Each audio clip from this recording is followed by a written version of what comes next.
podcast SMK Bina Cipta Palembang. Oke, di kesempatan kali ini saya Ari Septiadi akan memandu jalannya acara ini.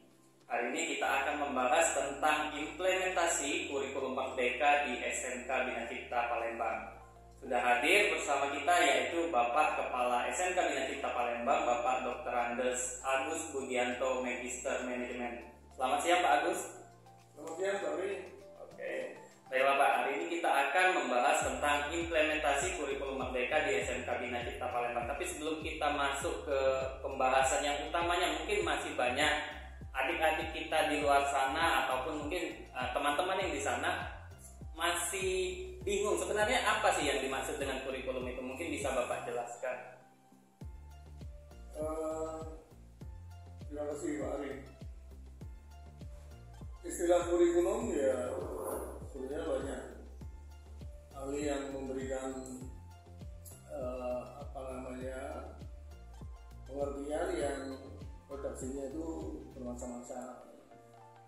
Tetapi dari berbagai redaksi itu kalau dapat disimpulkan bahwa kurikulum itu adalah perangkat mapel, perangkat mata pelajaran dan program pendidikan yang diberikan oleh suatu lembaga pendidikan yang berisi rancangan pelajaran yang akan diberikan kepada peserta didik dalam satu periode dan jenjang tertentu. Jadi kurikulum ini sebenarnya dasar terhadap suatu sekolah ini untuk menjalankan sekolah itu Pak ya? Ya, boleh dikatakan itu sebagai pedomannya lah. Sebagai pedoman Pak ya. Itu. Kemudian kalau boleh tahu ini SMK Bina Cipta ini untuk tahun pelajaran 2022-2023 ini sebenarnya menggunakan kurikulum apa Pak? Kurikulumnya sebelumnya semua sekolah kan sudah diatur menggunakan kurikulum 2013. Kemudian karena pandemi, kurikulum 2013 itu diadakan perubahan, yaitu menjadi kurikulum darurat. Salah satu ciri kurikulum darurat adalah pengurangan kompetensi dasar yang akan dicapai oleh setiap mapel gitu. Nah, karena pandemi itu menerpa kita atau dunia itu tahun 2020 ya, maka kemudian ada pencapaian yang seharusnya dijangkau oleh pendidikan itu menjadi hilang, maka dikatakan sebagai ya ada sesuatu yang hilang lah gitu. Nah, untuk mengantisipasi hilangnya kompetensi yang seharusnya diajarkan menjadi tidak diajarkan karena pandemi, yang harus menyesuaikan bagaimana cara belajarnya yang biasanya 100% tatap muka kemudian harus diganti dengan daring, itu kan banyak perubahan yang harus disikapi. Nah, untuk itu pemerintah dengan cepat mau tidak mau terus mengadakan perubahan, kemudian melahirkanlah yang disebut sebagai kurikulum darurat dan kemudian menjadi kurikulum merdeka. Nah, kurikulum merdeka itu untuk pertama diberlakukan hanya untuk sekolah-sekolah tertentu yang diberikan keleluasaan dengan potensi yang ada masing-masing sekolah untuk diseleksi menjadi sekolah-sekolah yang sebagai pelaksana kurikulum merdeka. Yaitu kalau di SMK itu sebagai sekolah pusat unggulan. Nah, kalau SMP dan SMA itu juga sebagai sekolah program. Nah, mulai tahun 2022 sampai 2024 itu diberikan kebebasan kepada sekolah untuk memilih apakah tetap kurikulum 2013 atau kurikulum darurat, atau ikut mengimplementasikan kurikulum secara mandiri. Nah, SMK Bina Cipta mulai tahun pelajaran 2022, saya beserta kawan-kawan mengevaluasi diri bahwa kita berani untuk mencoba melaksanakan atau mengimplementasi kurikulum Merdeka secara mandiri, yaitu mandiri berubah. Jadi selain kita mengikuti kurikulum mandiri berubah, kurikulum Merdeka mandiri berubah, kita juga masih melaksanakan kurikulum 2013 untuk yang kelas 11 dan kelas 12. Berarti untuk SMK Bina Cipta Palembang ini kalau yang kelas 11 dan kelas 12 nya itu menjalankan kurikulum K13 tadi Pak ya? Betul. Dan kalau yang kelas 10 ini sudah full melaksanakan kurikulum Merdeka yang mandiri berubah tadi Pak ya, yang Bapak sebutkan tadi itu. Tapi memangnya kalau umpamanya itu kan tadi Bapak sebutkan ada mandiri berubah. Sebenarnya ada berapa Pak? Maksudnya jenis-jenis dari kurikulum Merdeka itu apa? Selain mandiri berubah mungkin ada mandiri apa lagi Pak? Gitu. Ya sebenarnya ada pilihan. Ada tiga pilihan untuk implementasi kurikulum secara mandiri itu. Jadi yang pertama adalah mandiri belajar. Kemudian yang kedua mandiri berubah, dan yang ketiga adalah mandiri berbagi. Nah, perbedaan secara prinsip yang saya tangkap, untuk mandiri yang belajar itu tetap melaksanakan kurikulum 2013 atau kurikulum darurat, hanya boleh juga mengadopsi prinsip-prinsip daripada kurikulum Merdeka itu. Nah, kalau kurikulum implementasi kurikulum yang mandiri berubah, maka sekolah itu sudah diharuskan untuk boleh mengadopsi bahan-bahan yang disiapkan oleh kurikulum Merdeka, yang disiapkan oleh pemerintah pusat untuk diimplementasikan ke sekolah. Sedangkan kalau yang mandiri berbagi, ya dianggap bahwa sekolah itu memiliki kesiapan yang berbeda dari mandiri belajar maupun mandiri berubah. Tentu saja harapannya untuk mandiri yang berbagi bukan hanya mengadopsi kemudian memodifikasi, selain mengadopsi juga harus bisa mengadakan sendiri, sehingga dengan dia mengadakan sendiri diharapkan sekolah yang mengambil implementasi secara berbagi juga bisa membagikan hal-hal yang berkaitan dengan kurikulum Merdeka untuk sekolah-sekolah yang membutuhkan.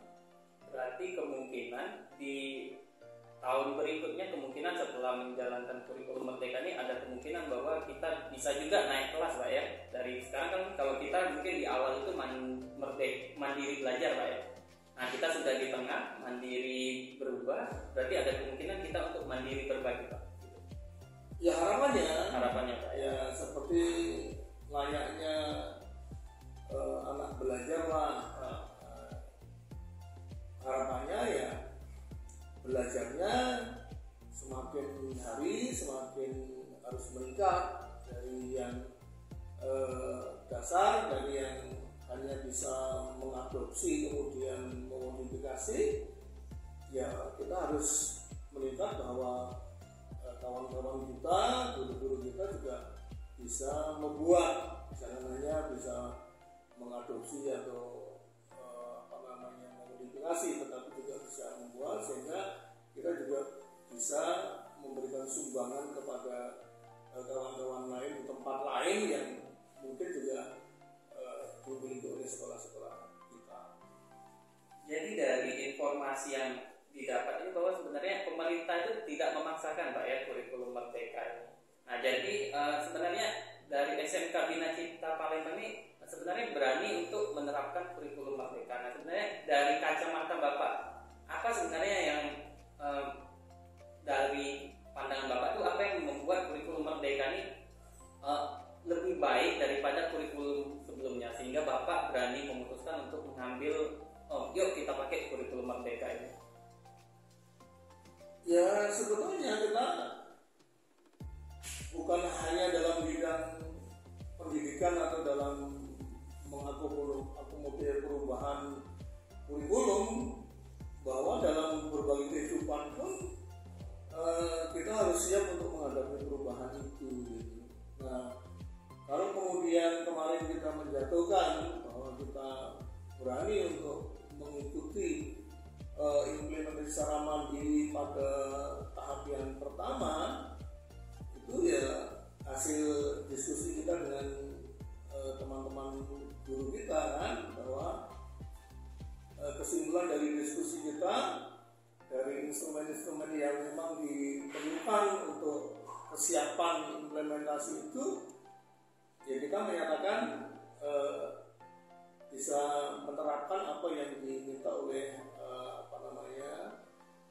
persyaratan-persyaratan yang harus dipenuhi di dalam implementasi kurikulum secara mandiri berubah itu.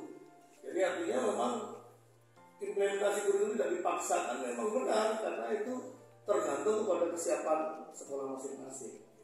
Dan Bapak setelah mengumpulkan, setelah menganalisa, ternyata kita bisa dan bisa diterapkan gitu Pak ya? Alhamdulillah bisa diterapkan, dan kemudian ada evaluasi berikutnya, kita juga masih dikategorikan sebagai layak untuk meneruskan kurikulum secara mandiri berubah gitu ya. Kemudian ada satu yang spesial dari kurikulum Merdeka ini, bahwa yang biasanya nih anak-anak ingat ini, bahwa di kurikulum Merdeka itu ada sebutan pelajar Pancasila. Biasanya kan ada tariannya gitu, ada nyanyiannya. Sebenarnya boleh tahu sebenarnya apa sih keterikatan antara kurikulum Merdeka dengan pelajar Pancasila ini Pak? Apakah mereka ini dua hal yang berbeda atau mungkin ada hubungannya gitu Pak? Mungkin bisa dijelaskan. Oke, yang saya tangkap ya, bahwa anak tidak hanya dituntut untuk cerdas saja. Itu kalau yang kurikulum 2013 kan pendekatannya adalah pendekatan secara saintifik ya, pendekatan yang ilmiah ya. Kemudian lebih cenderung kompetensi yang dikembangkan itu bersifat kognitif. Makanya dikatakan lebih cenderung kepada pengetahuan saja. Sedangkan kompetensi yang lain, baik itu kompetensi secara sikap ataupun secara psikomotorik, itu kurang mendapatkan porsi yang sama dengan kognitif. Sedangkan kebutuhan anak kan bukan hanya cerdas. Nah, karena kebutuhannya bukan hanya cerdas, maka kehadiran kurikulum Merdeka ini kan salah satu cirinya bahwa selain ada kegiatan yang sifatnya intrakurikuler, ya, itu ada kegiatan yang namanya kokurikuler. Nah, yang kokurikuler ini dapat dikatakan bahwa selain anak itu cerdas, anak itu juga harus berkarakter, yaitu karakter yang Pancasila tadi, yaitu beriman dan bertakwa kepada Tuhan Yang Maha Esa, kemudian berkebinekaan global, kemudian ada gotong royong, kemudian ada mandiri, cerdas, kreatif, kan gitu. Artinya kurikulum Merdeka lebih memfasilitasi kompetensi bukan hanya secara kecerdasan kognitif saja, tetapi ya diharapkan anak-anak kita cerdas tapi yang berkarakter tadi. Itu sebagai alasannya kenapa juga kita menjatuhkan pilihan dan melaksanakan kurikulum Merdeka yang disebut ada tambahan selain intrakurikuler itu ada P5 yaitu proyek penguatan profil Pancasila ini sebenarnya. Jadi sebenarnya antara profil pelajar Pancasila ini dengan kurikulum Merdeka ini sebenarnya satu kesatuan Pak ya. Jadi kurikulum Merdeka itu mengharapkan bahwa pelajar itu memiliki sifat-sifat yang sesuai dengan profil pelajar Pancasila itu. Ya, keterkaitannya sangat erat karena di dalam pembagian beban belajarnya pun kegiatan intrakurikuler dengan kokurikuler atau yang P5 tadi itu kan porsinya boleh dibagi antara intrakurikulernya 70 atau 80%, kemudian untuk yang kokurikuler atau P5-nya kan boleh 30 atau 20%, dan itu melekat ada kegiatan intrakurikulernya, otomatis juga harus dilaksanakan yang P5 lagi. Jadi di kurikulum Merdeka ini ada penguatan melalui yang kita sebut profil pelajar Pancasila. Tapi ini mungkin ada satu pertanyaan Pak, pertanyaan yang dari mungkin orang tua gitu Pak ya. Jadi kan karena mereka mungkin sudah melihat anaknya waktu di SMP itu berkembang melalui kurikulum yang K13 tadi, yang kognitif tadi. Kemudian di kurikulum Merdeka ini ternyata kita tidak hanya mengejar kognitif atau pengetahuan saintifik tadi, tapi juga membentuk karakter melalui profil pelajar Pancasila. Tapi ini gini, mungkin ini pertanyaan yang menggelitik gitu Pak ya. Maksudnya anak-anak sekarang ini kan banyak melakukan proyek P5 Pak. Nah jadi orang tua ini bingung, maksudnya apakah maksudnya beda antara P5 ini dengan pelajaran lama itu Pak, muatan lokal gitu. Mungkin bisa Bapak jelaskan, maksudnya P5 ini karena di tanggapan orang tua, kok P5 ini kayak muatan lokal gitu, kok banyak muatan lokalnya itu Pak. Mungkin salah kaprahnya di mana itu Pak? Ya, menurut hemat saya bahwa untuk P5 yang sekarang dengan muatan lokal ada bedanya menurut saya. Karena apa? Kalau muatan lokal itu dulu cenderung kepada hasil ya, produk gitu ya. Tetapi kalau untuk P5 ini itu lebih cenderung kepada karakter-karakter ya, yang harus dimiliki oleh siswa, yang harus dikembangkan oleh siswa sesuai dengan sub atau elemen-elemen apa yang dikembangkan di dalam profil pelajar Pancasila itu. Tetapi bukan berarti juga mengharapkan sebagai hasil produknya, tetapi yang ditekankan adalah sikap-sikapnya tadi. Jadi misalnya apakah di dalamnya ada sikap kemandirian, apakah ada di dalamnya ada kegotong royongan, apakah di dalamnya ada yang kreatif mandiri tadi, kreatif inovatif gitu ya. Sebenarnya itu menurut saya penekanan dari profil pelajar Pancasila, tetapi bukan berarti dari kreativitas dan kemandirian dan gotong royong tidak melahirkan produk. Harapannya juga tentu saja akan melahirkan produk, tapi cenderungnya adalah kepada karakter tadi. Jadi di profil pelajar Pancasila ini lebih menekankan kepada karakter, sedangkan muatan lokal itu lebih ke produknya, ke hasil. Jadi di situ perbedaannya. Nah ini mungkin jadi sekarang seperti kata Bapak tadi bahwa di kelas 10 kita sudah menjalankan kurikulum Merdeka. Berarti secara tidak, kalau bisa kita hitung berarti dalam jangka waktu 2 tahun lagi seluruh tingkatan di SMK Bina Cipta Palembang ini akan menjalankan kurikulum Merdeka Pak ya. Jadi akan seluruh tingkatan menjalankan kurikulum Merdeka 10, 11 dan 12. Nah kemudian jadi kita akan menjalankan kurikulum Merdeka secara menyeluruh. Nah, mungkin apa yang menjadi harapan Bapak atau menjadi harapan dari sekolah untuk peserta didik? Maksudnya outputnya bagaimana, atau harapan kita terhadap peserta didik setelah menjalankan kurikulum Merdeka ini, apa mereka harus bagaimana? Mungkin bisa Bapak jelaskan. Harapannya bahwa seperti tadi yang sudah saya sampaikan, bahwa kurikulum Merdeka itu sifatnya adalah akan mewadai bakat minatnya. Selain kecerdasan, tapi bakat minat anak yang harus dikembangkan secara maksimal. Sedangkan untuk guru itu tidak terbebani dengan beban pengajaran yang seperti dulu. Jadi ada target-target tertentu yang harus diselesaikan dalam kurun waktu yang tertentu gitu. Karena apa? Karena kurikulum Merdeka ini juga yang difokuskan adalah materi-materi yang esensial. Artinya apa? Kesempatan guru untuk memberikan pengalaman belajar atau capaian pembelajaran itu lebih leluasa. Karena sebetulnya kalau dibandingkan kurikulum itu materinya lebih sedikit, tetapi lebih mendalam gitu. Nah, anak juga begitu, anak bisa mengembangkan bakat minatnya secara leluasa karena tidak juga dibatasi oleh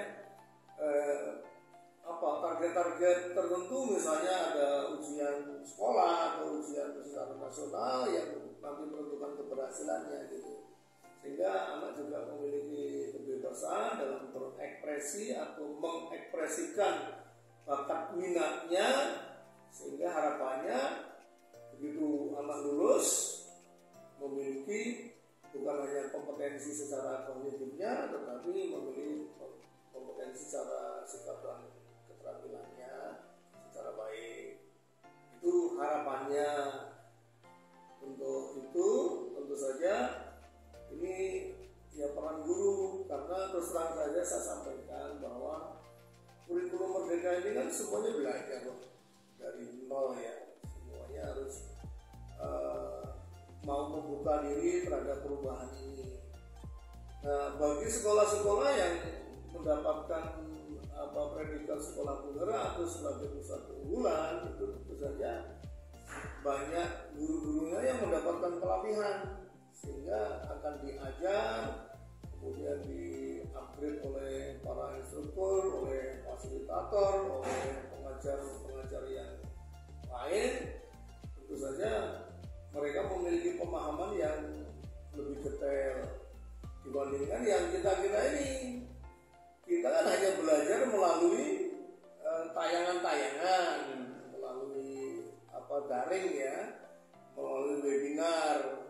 Nah, kadang-kadang persepsi yang kita dapatkan tentu saja berbeda apabila kita mengikuti pelatihan secara langsung.